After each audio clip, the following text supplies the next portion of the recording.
मुझे जो ज्ञात हुआ है कि मनरेगा के अंतर्गत मजदूरी दर की राशि जो है वो 533 करोड़ रुपए बकाया है और सामग्री मद 643 करोड़ रुपए बकाया है। आप समझ सकते हैं कि झारखंड के मजदूरों की स्थिति क्या है। एक कौन उठाएगा अध्यक्ष महोदय। और पहली बात है कि और दूसरी बात, क्योंकि कोई भी ग्रामीण के लिए ये मनरेगा एक मात्र योजना नहीं है, ये उनकी जीवन रेखा है। तो ये सवाल है कि ऐसे विलंब के भुगतान में अगर ये देरी हो रही है तो क्या ऐसा कोई प्रावधान है हमारी सरकार के माध्यम से, अगर हम केंद्र सरकार से इसके लिए ये उनको बताएं कि ये राशि हमारे राज्य के लिए बहुत ज़्यादा ज़रूरी है और झारखंड को तिरस्कृत नज़र से ना देखा जाए, क्योंकि मनरेगा एक ऐसी योजना है जहाँ पे ग्रामीण लोगों का पूर्ण विश्वास है। तो हम लोग इस बात पर सिर्फ गंभीर ही नहीं, बहुत चिंतित हैं कि राज्य के मजदूरों को कैसे जो है पर्याप्त राशि दी जाए। माननीय सदस्य श्रीमती कल्पना मुर्मू सर। अध्यक्ष महोदय, मेरा सवाल मैंने दिया था और सवाल मैं दोबारा यहाँ पे बोलना चाहूँगी। क्या ये सही बात है कि मनरेगा के तहत किए गए कार्यों का मजदूरी दर एवं सामग्री मद में करोड़ों रुपए का बकाया है? स्वीकारात्मक है जवाब। और इसमें मेरा दूसरा था कि अगर ये क्या सरकार मजदूरी दर में मद में कितना बकाया है एवं सामग्री मद में कितना बकाया है तथा भुगतान में हुए इस विलंब के लिए जिम्मेवार पदाधिकारियों पर कार्रवाई का विचार रखती है?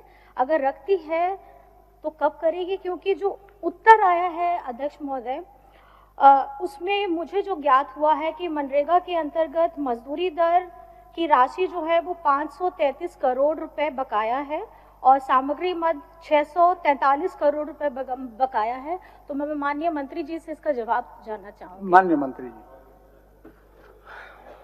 अध्यक्ष महोदय, माननीय सदस्य कल्पना जी का जो सवाल था उसके विषय में बहुत स्पष्ट शब्दों में सरकार ने जवाब दिया है। यह सही बात है कि मनरेगा की मजदूरी और साथ साथ मटेरियल का जो पेमेंट हमें केंद्र से मिलता है वो बकाया है और काफ़ी लंबे समय से बकाया है, जिसकी वजह से ना सिर्फ मजदूरी भुगतान करने में परेशानी हो रही है बल्कि मटेरियल के पेमेंट के ना होने की वजह से हमारी कई सारी योजनाएं जो पूर्ण है भौतिक रूप से उसको हम लोग सिस्टम में पूर्ण नहीं दिखा पा रहे हैं और मजदूरी के बकाया होने से भी बहुत सारी समस्याएं हैं। और जो इनका दूसरा सवाल है कि पदाधिकारियों पर कब कार्रवाई होगी, तो उसके बारे में मैं कहना चाहती हूं कि विभाग के द्वारा लगातार केंद्र से पत्राचार या विभाग से जो पदाधिकारी हैं वो जाके केंद्र में बात करने की कोशिश कर रहे हैं, लेकिन यह विलंब है और उसमें मुझे नहीं लगता कि कहीं से हम लोगों के राज्य सरकार के पदाधिकारियों की गलती है। तो इसी तरह इसलिए कोई कार्रवाई की बात जो है वो पदाधिकारियों के ऊपर नहीं है। अध्यक्ष महोदय।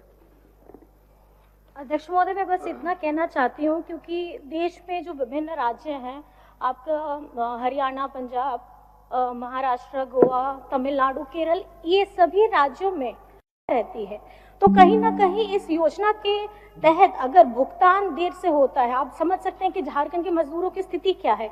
एक कौन उठाएगा अध्यक्ष महोदय। और पहली बात है कि और दूसरी बात, क्योंकि कोई भी ग्रामीण के लिए ये मनरेगा एक मात्र योजना नहीं है, ये उनकी जीवन रेखा है।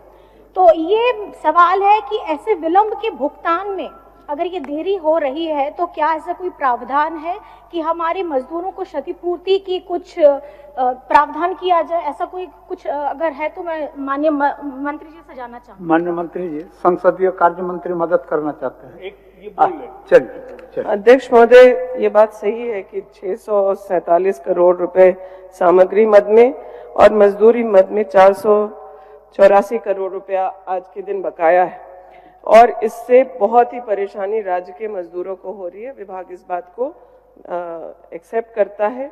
और जहां तक झारखंड की बात है, माननीय सदस्य ने अन्य राज्यों से कंपेयर किया। मैं बताना चाहूँगी कि बहुत लंबे प्रयास के बाद, जो टाइम मोशन स्टडी के बाद झारखंड में जो सुधार होना चाहिए था, वो लंबे प्रयास के बाद राज्य सरकार के पहले जो 73 CFT पर वन मैन डे काउंट होता था उसको हम लोगों ने 53 CFT तक सैंक्शन करा लिया है और उससे भी मजदूरी में कुछ लोगों को इजाफा होगा। साथ ही साथ विभाग इस वैकल्पिक व्यवस्था पर भी चर्चा कर रही है। माननीय मुख्यमंत्री जी से भी चर्चा हुई है। मनरेगा की मजदूरी झारखंड में आज बहुत दर जो है वो बहुत ही कम है और हम लोग सब महागठबंधन में चुनाव लड़के आज सत्ता में है। हम लोगों के भी मैनिफेस्टो में, चाहे वो जेएमएम हो, आरजेडी हो, कांग्रेस हो, सभी के मैनिफेस्टो में मजदूरी दर कम से कम 400 रुपए हो, इस बात को हम लोगों ने कमिट किया है। राज्य सरकार बहुत ही विपरीत परिस्थिति में जो स्कीम्स है उसको चला रही है। अबू आवास एक उसका एग्जाम्पल है, जहां राज्य को खुद के संसाधनों से पूर्ण रूप से राज्य संपोषित योजना अबू आवास को चला रही है। जब प्रधानमंत्री आवास बंद किए गए तो राज्य ने यह निर्णय लिया माननीय मुख्यमंत्री जी के नेतृत्व में कि अबू आवास जैसी योजना हमारे ही विभाग से चलाया जाए। तो हम लोग इस बात पर सिर्फ गंभीर ही नहीं, बहुत चिंतित हैं कि राज्य के मजदूरों को कैसे जो है पर्याप्त राशि दी जाए। और मैं ये विभाग से नहीं लेकिन हमारी पार्टी से जुड़ी हुई बात है। हम लोगों के राज्यसभा की जो संसदीय दल की नेत्री हैं सोनिया गांधी जी ने भी इस बात को संसद में रखा है कि 100 दिन की मजदूरी नहीं बल्कि 150 दिन की मजदूरी केंद्र सरकार पारित करे और साथ ही साथ मजदूरी को 400 से ऊपर किया जाए। माननीय मंत्री जी, माननीय सदस्य का जो प्रश्न है उसका जवाब दीजिए। माननीय सदस्य आप एक बार पूछ लीजिए। अध्यक्ष आपका चिंता क्या है उसको पूछिए। देखिए अध्यक्ष महोदय, क्योंकि अभी पर्व का त्योहार शुरू ही हो गया है, हाल फिलहाल में होली भी गया और हमारी जिस तरीके से झारखंड सरकार ने, अबुआ सरकार ने बहुत महीनों के बाद जो सब लोग जिस योजना के लिए अपनी चिंता व्यक्त कर रहे थे, मैया सम्मान योजना, उन्होंने होली तक सबको मैया को देने का काम किया। तो मैं ये जानना चाहती हूँ कि क्योंकि मजदूर लोग, उनके भी त्योहार हैं, कोई ईद मनाएगा, कोई रामनवमी मनाएगा, कोई ईस्टर मनाएगा। तो मेरा सवाल सिर्फ इतना है कि अगर हमारी सरकार के माध्यम से अगर हम केंद्र सरकार से इसके लिए ये उनको बताएं कि ये राशि हमारे राज्य के लिए बहुत ज़्यादा ज़रूरी है और झारखंड को तिरस्कृत नज़र से ना देखा जाए, क्योंकि मनरेगा एक ऐसी योजना है जहाँ पे ग्रामीण लोगों का पूर्ण विश्वास है।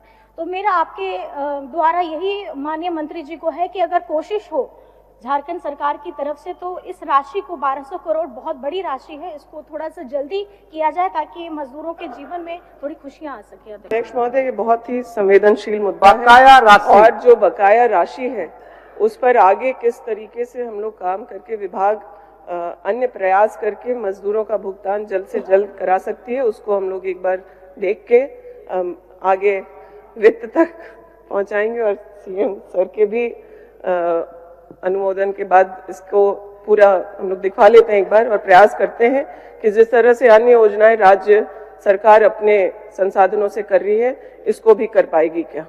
जहां 27 वर्षों के सफर में 17,000 से भी अधिक छात्रों ने डॉक्टर एवं इंजीनियर बनकर भरे सफलता की ऊंची उड़ान, जहां साधारण छात्र भी झारखंड टॉपर्स बनकर बना रहे इतिहास। दूरदर्शी शिक्षाविद श्री विपिन सिंह के मार्गदर्शन में मेडिकल एवं इंजीनियरिंग के लाखों छात्रों के लिए आशा की किरण के रूप में गोल नेशंस लीडिंग इंस्टीट्यूट। बायोम सिर्फ मेडिकल प्रिपरेशन का संस्थान। बायोम से लगातार दूसरी बार नीट यूजी में 700 मार्क्स पार। 10th पास स्टूडेंट्स के लिए फाउंडेशन कोर्स, 11th पास स्टूडेंट्स के लिए फ्रेशर कोर्स और 12th पास स्टूडेंट्स के लिए टारगेट कोर्स 17 अप्रैल से शुरू हो रहे हैं। कॉल 7360066190 और visit Biome, circular road near women's college and Hinoo Ranchi. thefollowup.in. Like, share and subscribe. www.thefollowup.in